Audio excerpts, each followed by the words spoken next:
Hey, what's going on, everybody? It's Bart coming at you again with a Week 7 IDP Primer. Week 7 IDP Primer, telling you who the pickups, the big pickups, the hot pickups for IDP Dynasty Fantasy Football are for the week.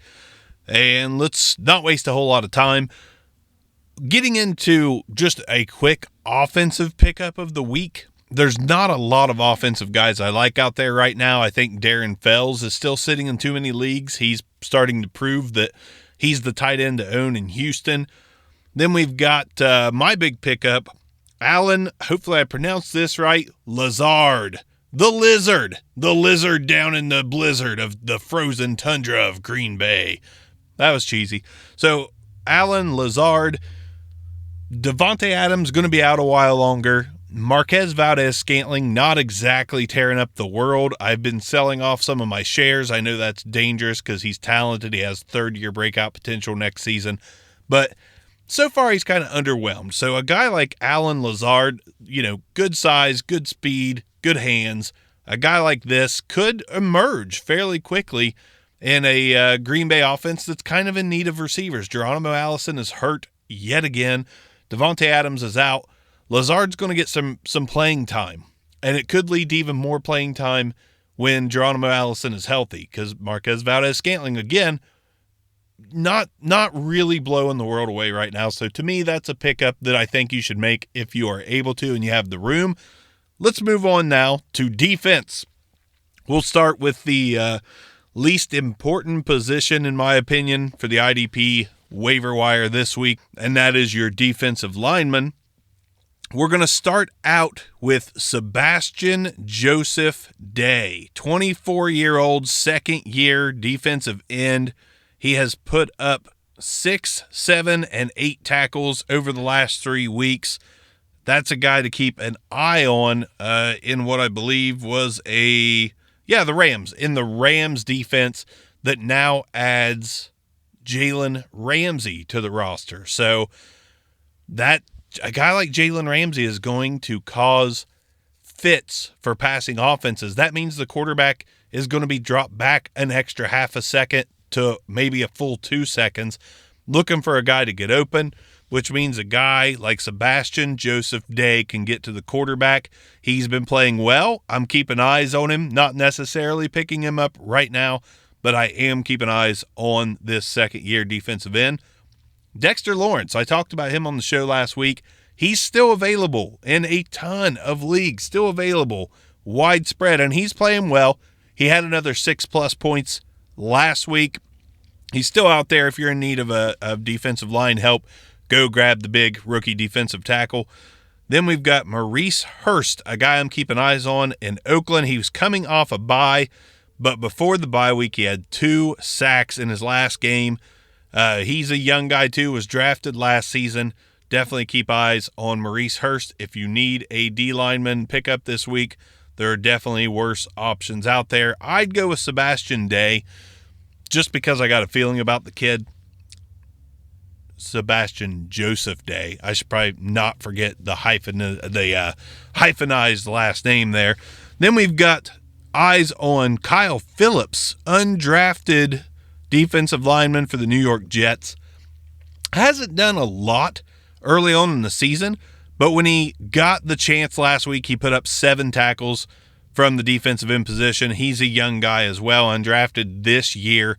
And when an undrafted guy pulls 7 tackles from the defensive end position in a game, it's worth keeping your eyes on him. Let's move on to defensive backs. We've got James Bradbury. He is on a bye this week, but he just came off a 25-point week from the cornerback position for the Carolina Panthers, and he has produced all season long. So again, every week we're looking for these defensive backs. There's not a lot of safeties putting up big numbers that are on the free agent wire, so we default to cornerbacks. James Bradbury is a great pickup this week for the rest of your season. Granted, you're not going to get any production from him this week, but for the rest of the season, it is a good pickup. Next, we got the Cardinals' Byron Murphy. He's a rookie cornerback. This guy's combining tackles with pass deflections, and he is also having himself a pretty solid season considering he's a rookie.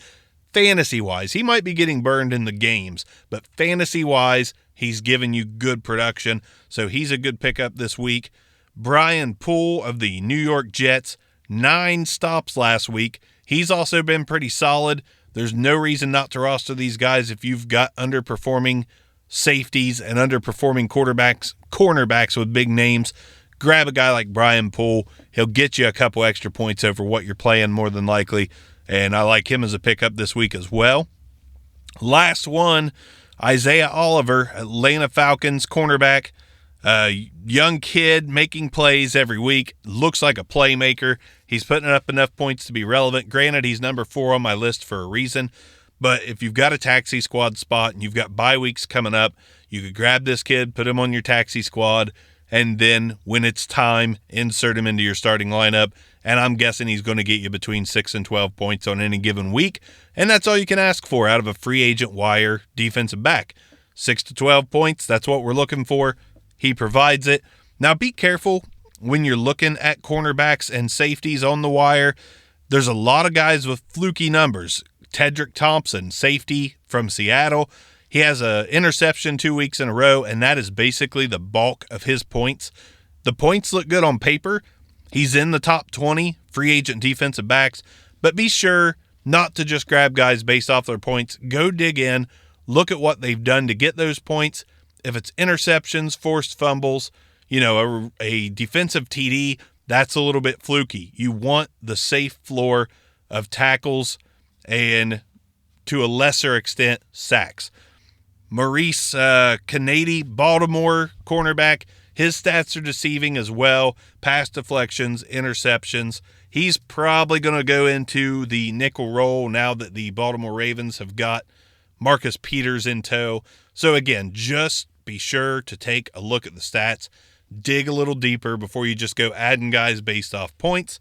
Let's get to every IDP player's favorite position, linebackers. Linebackers, there's a few names that I really have eyes on this week. One of them that I'm super excited about, and it's David Mayo.